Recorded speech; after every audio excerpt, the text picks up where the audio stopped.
Hello, everybody, and welcome to the Walkthrough Game Day Show. I'm Schuyler. Callihan. Join with me, as always, each and every single week, former West Virginia running back Eugene, Napoleon. We've only got a couple more of these left, which means that pick'em race is getting a little heated that we have at the end of the show. So Yeah. we'll see what happens, but I have a feeling I've got a strong finish in me, so we'll see.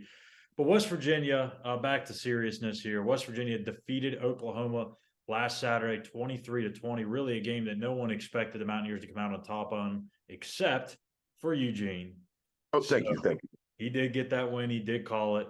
But maybe he could say that every week if West Virginia wins, since he always picks West Virginia. So, but anyway, Mountaineers get a big win, and 2 days later, the world just kind of turns in Morgantown as West Virginia parts ways with athletic director Shane Lyons. So before we get into the keys of the game, the pick'ems, and all that other good stuff, let's talk about this move that West Virginia made on Monday and what this could mean potentially for Neal Brown. So, Gene, just give me your initial thoughts on this, and was this the right move for WVU moving forward?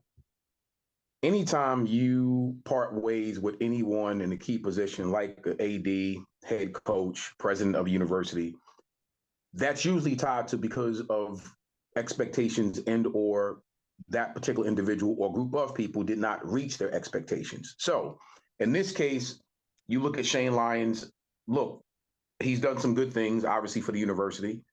And at the end of the day, I think when you, as an AD, to align yourself with a head coach and a staff that you believe should win, and then the fans, the alumni, and everybody else, they're relying on your eye and your expertise to put that individual in a certain position, and he does not perform. Listen, at the end of the day, we're all adults here.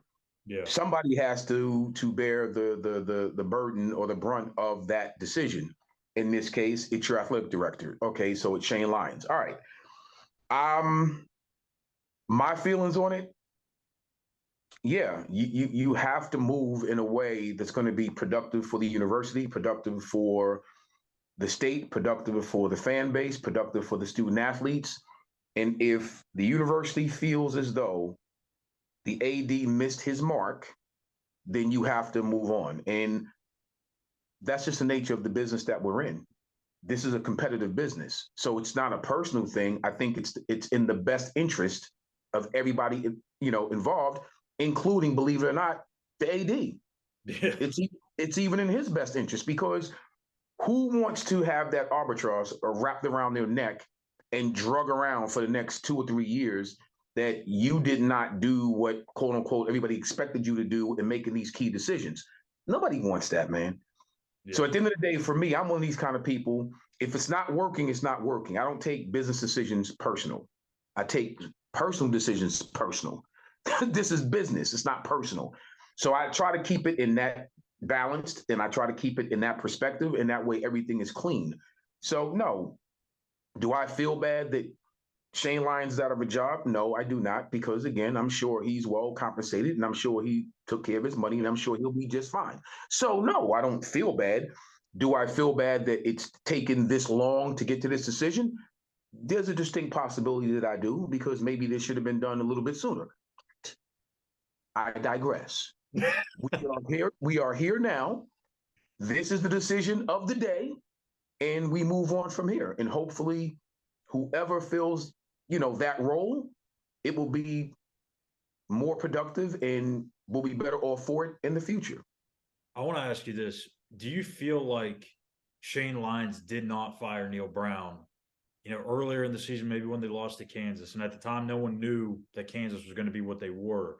Or maybe were you surprised that he didn't fire Neal Brown after that terrible loss at Texas Tech or the terrible loss at Iowa State, because he knew that if he would fire Neal Brown, that would be the essential end for him as well?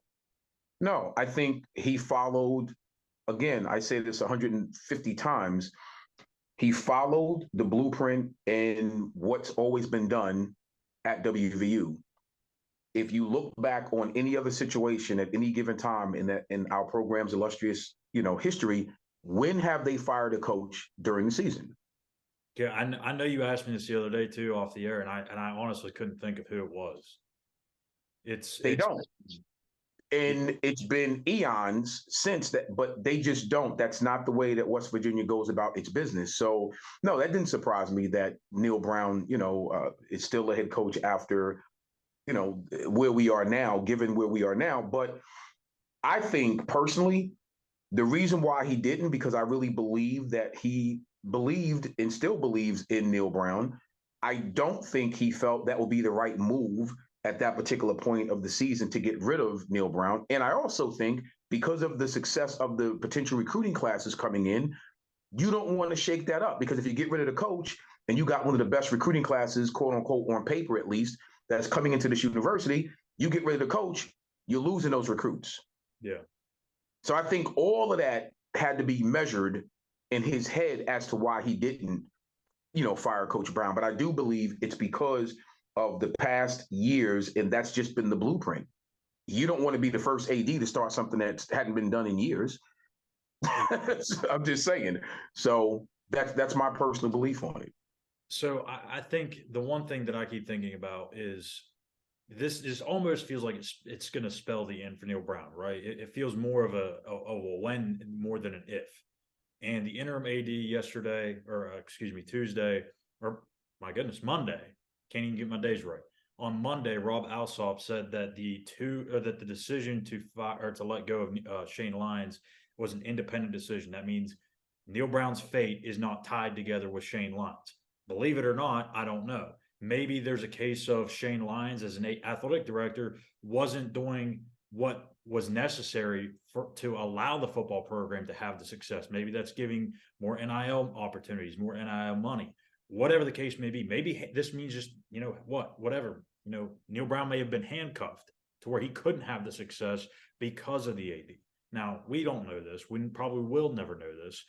But I do ask you, do you feel like this means Neil Brown is on his way out? Listen, I think it's clever when one person is fired and another person is hired. You got to toe the corporate line. So it's pretty cool to say, well, his firing, in Neil's job, Coach Brown's job status is it's independently separate. Sounds good. So, I mean, and not to say not to say that that's not the case. I'm just saying, what else do you think they're gonna say? They're gonna say. So no one's gonna tip their hat. You know what I mean? I don't have a poker face, inherently, so that's why I don't play poker. You're gonna know exactly how I feel. So I couldn't have been up there saying, oh, well, this isn't, this doesn't spell this for this. No, because I would probably say exactly what it is. So, what I do think, it gives Coach Brown and his staff another opportunity for these last few games to correct some things. And you'll know whether or not Coach Brown was handicapped or handcuffed, so to speak, with Shane Lyons as the AD because he couldn't do A, B, or C. You'll know that within these next 2 weeks. Yeah. Because if that were the case, things would be overtly different with a quickness, because now Shane Lyons is no longer your athletic director. You understand what I'm saying?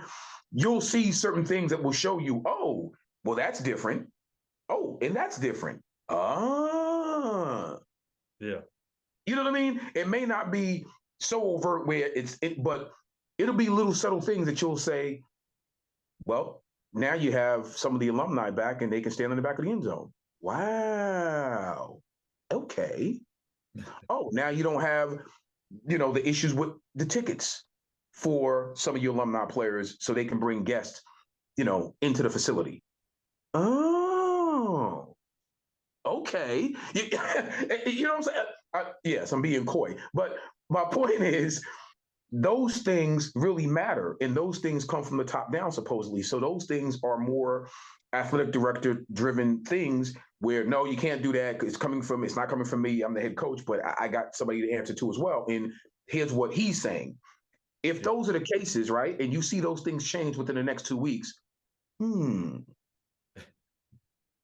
I'm Okay. just going to say this: like, anytime an AD is out and there's struggles within the football program, I mean, it's kind of pretty obvious, right? I mean, I don't want to say that Neil Brown's totally done because I mean, no one really knows, but it's pretty. The writing's on the wall, essentially.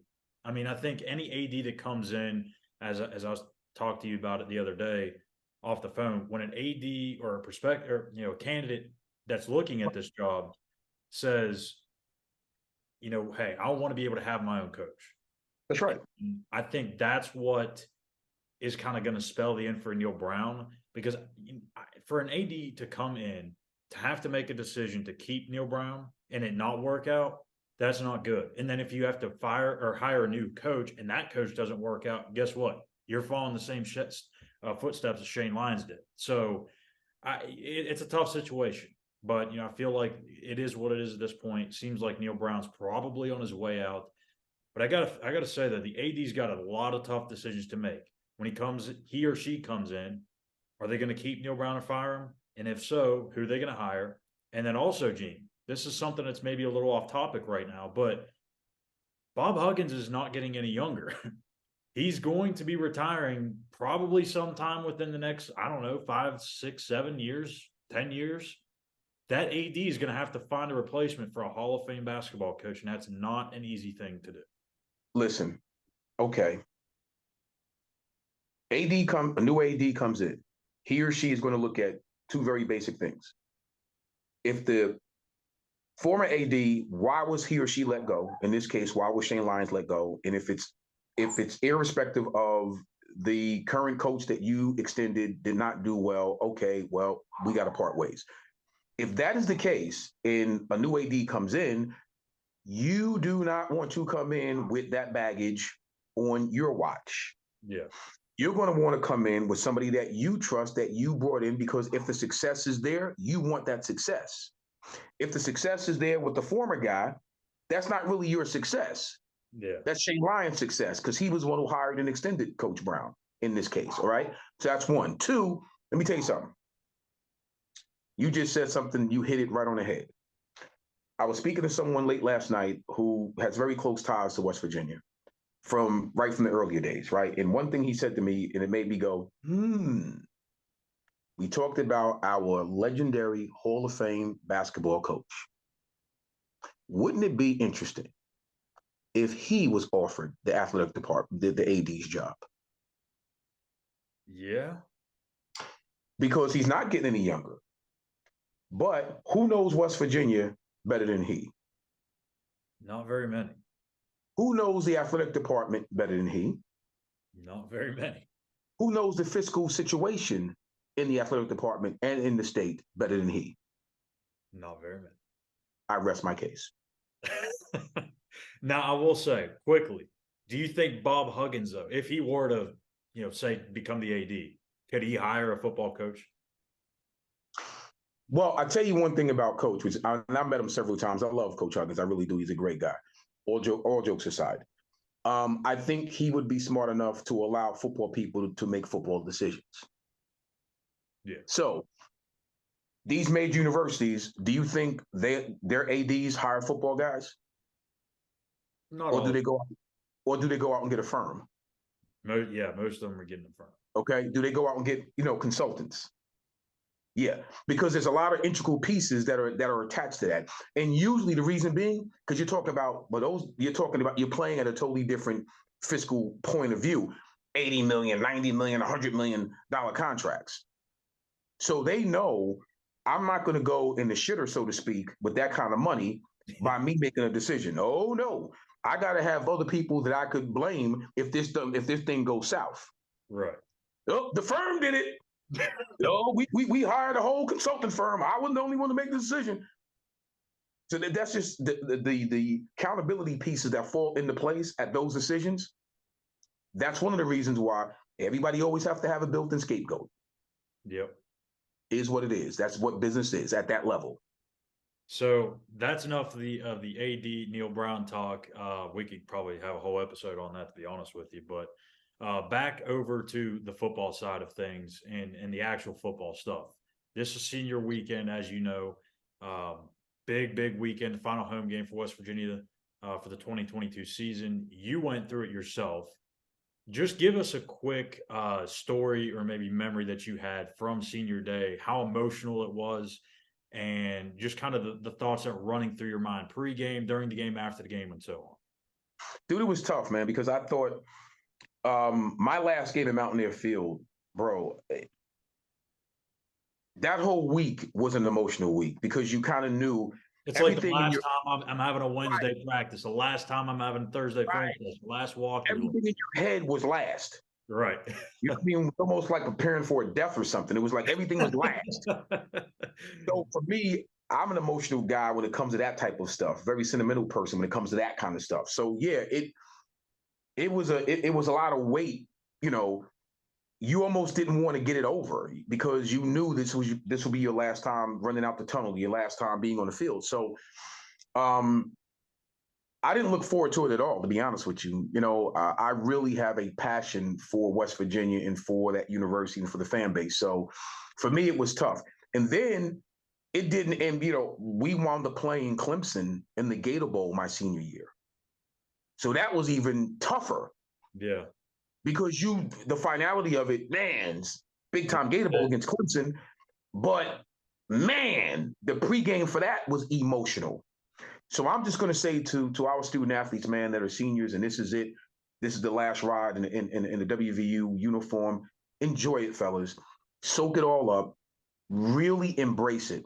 Get as many memories as you possibly can. Take them cell phones out. We didn't have cell phones back then, but you do now. So take them cell phones out. Take your tablets out. Record this stuff because it will be your last time in a WVU uniform, and you want to cherish every freaking second of it. Trust me. Now, speaking of one of those seniors, Dante Stills, he'll be playing his last game in Mountaineer Field. And I got to be honest, Gene, I don't know if there's a more famous family or a more talented family that has come through the WVU football program. Do you know of any other family that rivals the Stills family? I mean, obviously the White family with Karan, Kevin, and Kaiser, but The I think Forge. that's about the only one that I can think of. And I mean, do you feel like the Stills family is kind of at the top of the top in terms of WVU football history? Well, you got to remember Garrett Ford, Yes, senior, Garrett yes. Ford junior, and then now you have the Bryce tremendous Sweet. right. So the Ford that I would bring them up as well. Let me tell you something about the Stills family, man. Listen, I love those young men. They're just really high character young men, both of them, and their dad was a beast. So at the end of the day, I thoroughly enjoyed watching each of their careers at WVU, and I'm sure all the fans alike and all alumni around the country did as well.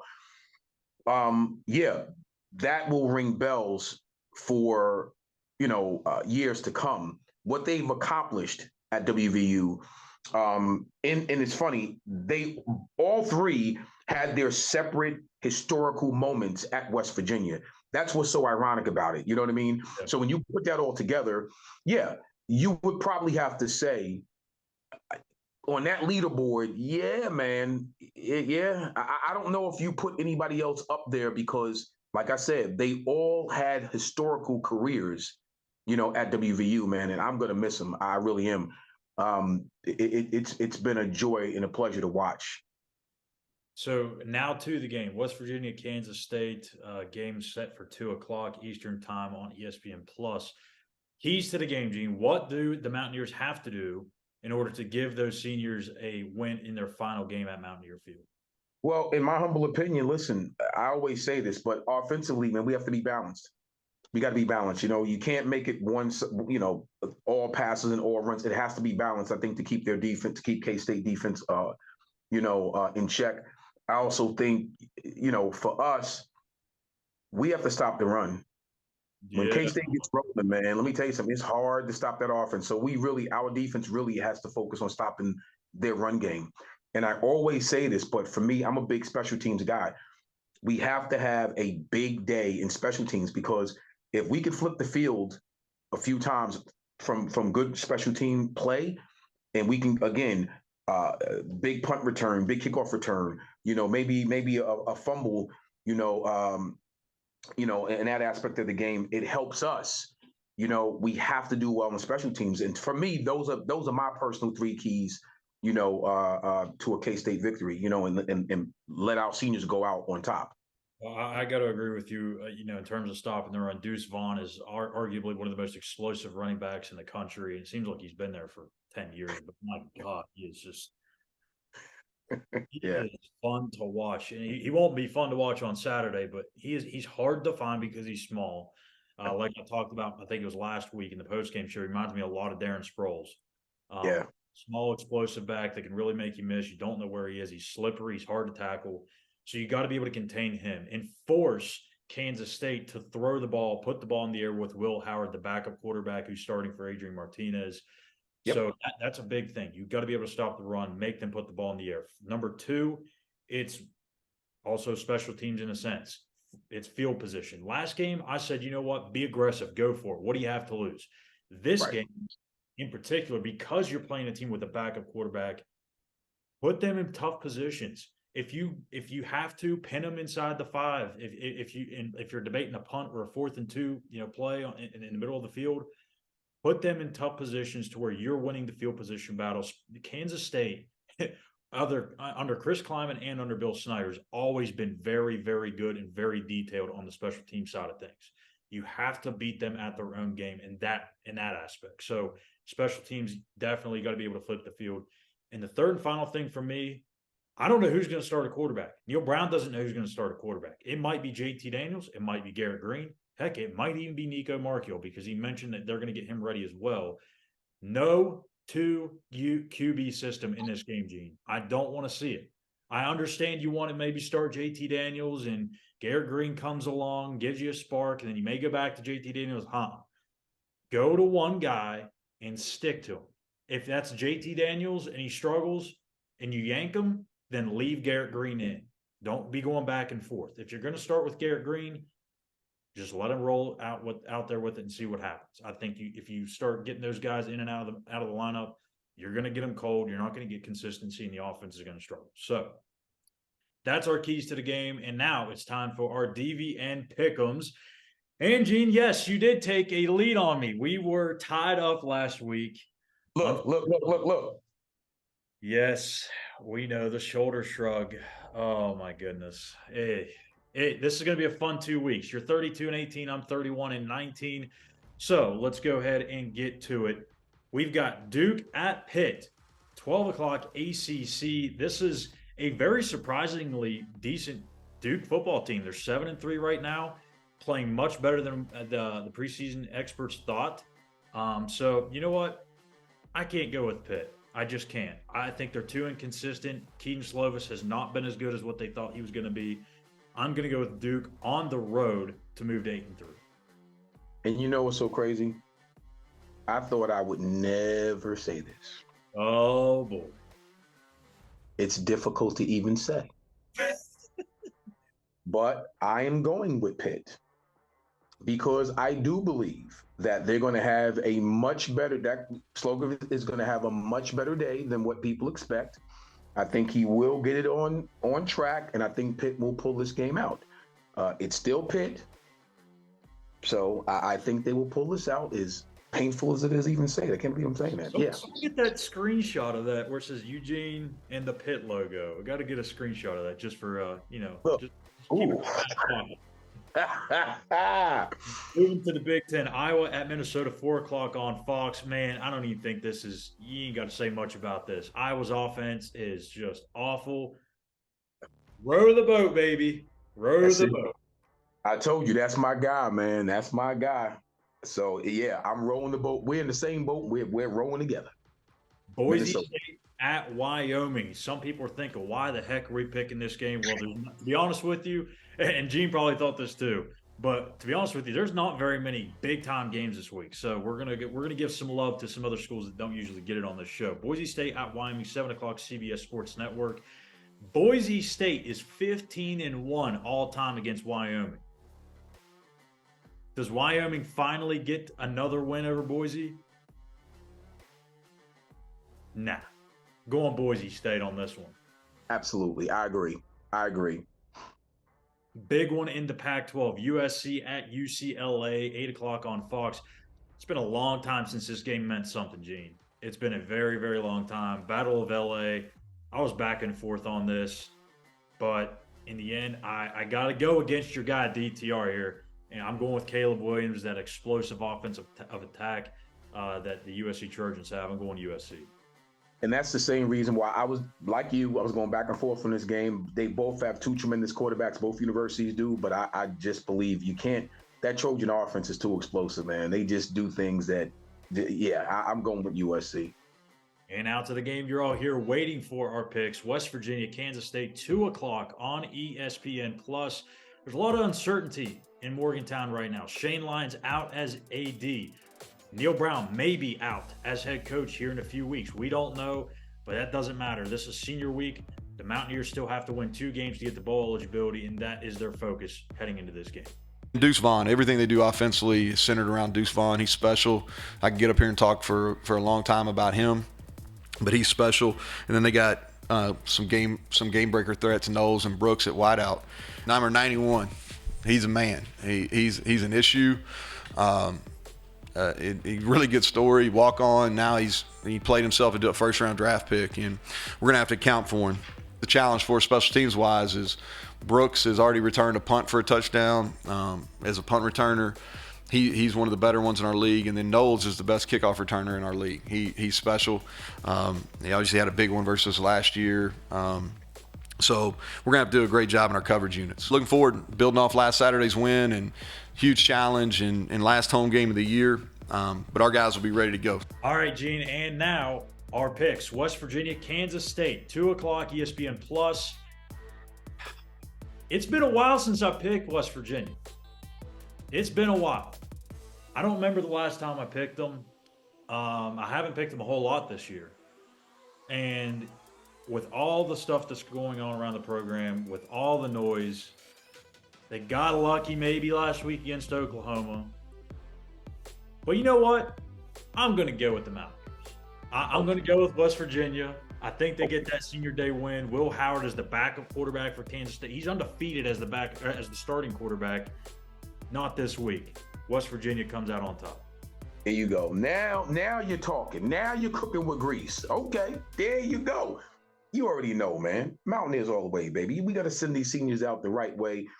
We got to go ahead and brush our shoulders off and do what we got to do. And yes, it's a new day in Morgantown. New AD, new day. Send these seniors out the right way. West Virginia all the way. And if West Virginia wins, they will need to win their final game of the year against Oklahoma State to become bowl eligible. So a lot still on the line for the Mountaineers and those seniors trying to vote for their postseason hopes. So that's going to do it for the Walkthrough Game Day show. I'm Schuyler, Callihan, joined with me again, as always, Eugene, Napoleon. We'll be back here on Saturday for the Mountaineers Now post-game show. We'll also be back here tomorrow night for the Mountaineers Now post-game show, West Virginia and Penn basketball. That'll be me and Chris on for that one. So hit that subscribe button on YouTube at Mountaineers Now. Follow us on Twitter at Mountaineers Now, Eugene, Napoleon _ Eugene, and myself at Callihan _. We'll see you guys later.